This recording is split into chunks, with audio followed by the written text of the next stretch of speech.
Booyah, back at you, Motivation Motors, where we speak to inspirational Black people who've overcome adversity and root to prosperity. Got your boy, Quan John. Say what up, Porsche Mistake. Hi. Check it. We're going to talk about something crazy.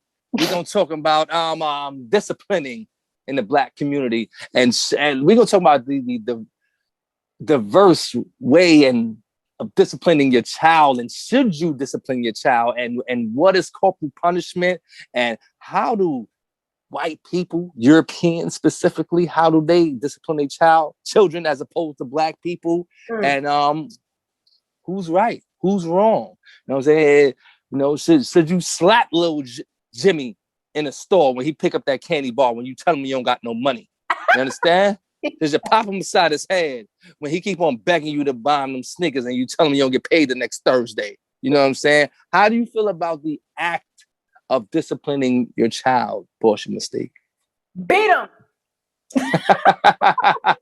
I was not expecting that, okay? You know what? That's kind of an inside joke. Okay. I was not expecting that at all. Go ahead. You caught me off guard. You're usually very conservative and very, Yeah. Go ahead. Beat your kids. No, okay. No, that's just kind of an inside joke because I know we don't want to jump right into it, but I gotta tell the story. So when we would be out with my auntie, right, and she would see these white kids misbehaving, and the mom's like, "Please stop. We're out in public. You better behave. This is not the way to act." My aunt would just stare at her and be like, "Beat them. Beat them." And anytime we see some little kid running around doing what they're not supposed to do, we would just look at my aunt, and the first thing she'll say is, "Beat them." And so, period. She don't care. Beat them. That's it. Give her one slap. But behave. That's it. Okay. But like for me, I don't have kids yet, so I can't really say how I'm gonna be as a parent as far as disciplining. However, I do not believe in sparing the rod. I wholeheartedly believe in physical discipline.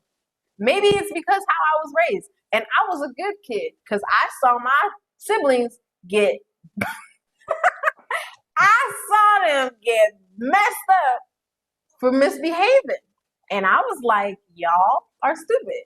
I'm not doing that. I'm gonna behave. And so I behaved. And I grew up to be who I am today because I didn't get a bunch of beatings because I saw my siblings take all the punishment. That's crazy. My mother tells me, now my mother is one of 7. You understand? Oh, wow. Okay. She's one of 7. And my grandparents, they both are no longer here, but they didn't play. You hear what I'm saying? Yeah. My maternal grandparents, both of them, individually, collectively.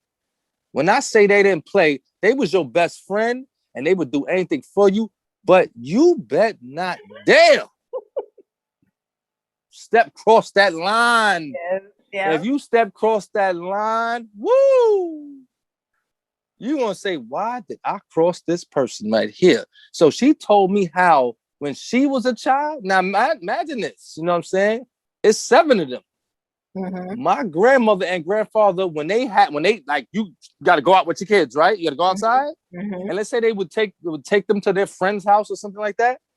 My mother and her siblings, my mother's the eldest, they would have to walk in single file, straight up. Oh.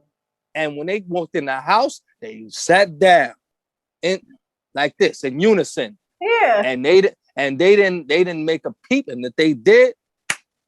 Wow. Straight up. And that's how my grandparents raised them, period. Like for real. There was no if and a buts, but you speak when you spoken to. You understand? And if I tell you something, I bet not have to say it a half a time more. Or it's gonna be a problem. Oh my goodness. So that's how my maternal parents was raised. My father's side of the family, I can't say. You understand? But I know my mother's side of the family, that's how they was raised. They was disciplined. I mean, all my mother and all my aunts and uncles on my mother's side, and they went to parochial private school. And in the school system back then, the teacher was able to do you dirty if you did something wrong. Yeah. So so they was raised on disciplinary antics. Right. Like, yo, straight up and down. Nowadays, but you know, we living in the 21st century now. Portia Mystique is different now. Yeah. Lil Jimmy, he got a cell phone in his pocket. He could call 911 if mommy threatened him. They allow little Jimmy to. How do you feel about that? That now the kids have the power to call 911 on me because I beat my child? Straight up. No. But, yo, they have the power. Now we got to look at it from both sides. We got to play devil's advocate for one another. Check it out. On one side, you right. Damn, Jimmy, you was doing something bad. You spray painted mommy's car. She should whip you to the white meat. That's what she should do. But on the other side, you got Lil Jane that's actually getting abused for no reason. Right. Okay, here's the thing. There is a threshold. You know what I mean? There is a line that parents shouldn't cross because it is easy to cross a line between discipline and abuse. It's very easy to cross that line. And if you leave it to the perspective of the child, like, the child is always going to feel like they're getting abused. Right. But there are times where it's like, yo, you took it too far. So I think it's really hard for, especially like the justice system to try to determine what is too far. So you'll have white parents who will see a black mom slap the child across the face because the child is misbehaving in public. To that white mom, it's like, oh, that's abuse. That's abuse. The black mom is like, you need to be doing this. Right. You need to do that with your child. You know? Right. So it's just, it becomes problematic when you start talking about law and justice to try to figure out where that line is. Like, what is too far?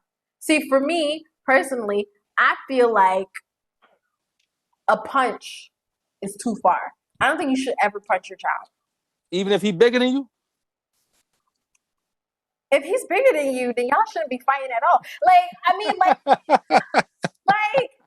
If your child is bigger than you by the time he's like 16, then at that point, y'all need to be having adult conversations and not be resolving anything with physical discipline. You get what I'm saying? Yeah. You don't agree. Look at you. It's kind of, because I do feel like when you hit that age as a teenager, you're like 16, 17, the dynamic at that point really should start to change. It shouldn't be like full-blown discipline, I don't think. I personally don't think. Because I feel like different levels of disciplining. I'm talking about physical discipline. Okay. At 16, 17, 18, your parents should no longer be physically disciplining you. Because at that point, you need to be taught how to conduct yourself as an adult. Yeah. You're right. You should know by then. Right. And if you don't, if by that age you don't know, because that means your parents didn't do right when they were raising you. But at that point, I just feel like even though they're still children, their brain is developed enough to understand conversation. I mean, I guess it depends. Because if you have let's say you have a 60-year-old boy, he know daggone well he's not supposed to, let's say he decides to steal from a store. Steal from the store or something like that. He don't need to, just because he won't be out there. He won't be big and bad. So he decided he wants to steal from the store. He's just a kleptomaniac. He's just a klepto. That's all he is. Okay, no. Let's say it's initiation for a little neighborhood gang. Right? Oh, really?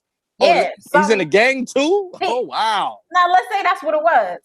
Okay. I'm saying what I'm saying now because I feel like conversation is great. But I can't say that I want to snatch my little boy off that street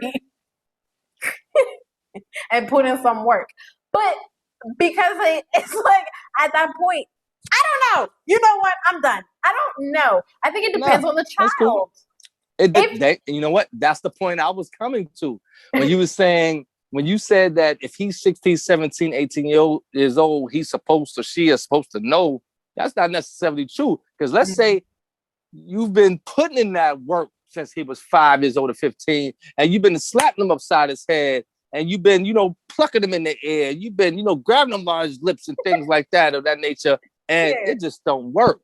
Yeah. You know what I'm saying? I'm telling. Now, this is the thing. Everybody has their own parenting style, and now I'm gonna give you an analogy as far as I just thought about this. Like I tell my students, every teacher has their own teaching style, right? And every student has their own learning style.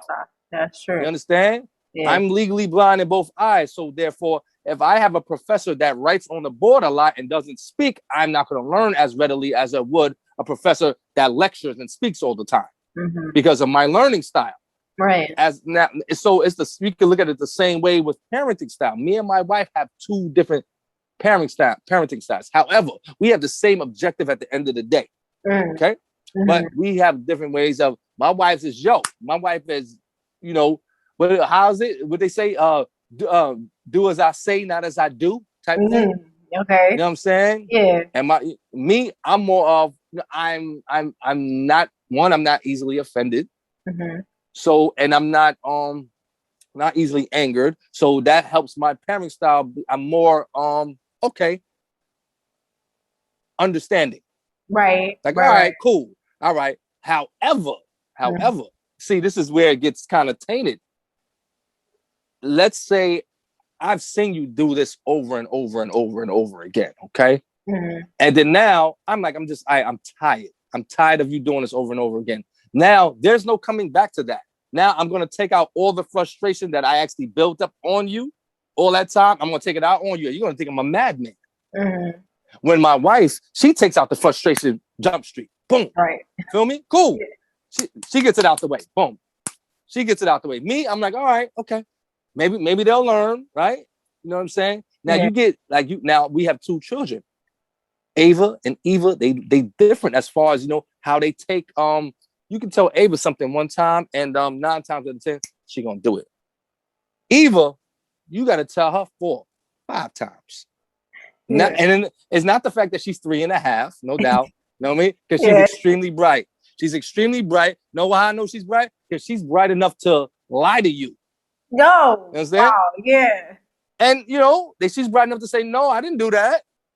So she's bright enough to say that. So she knows what she should not be doing.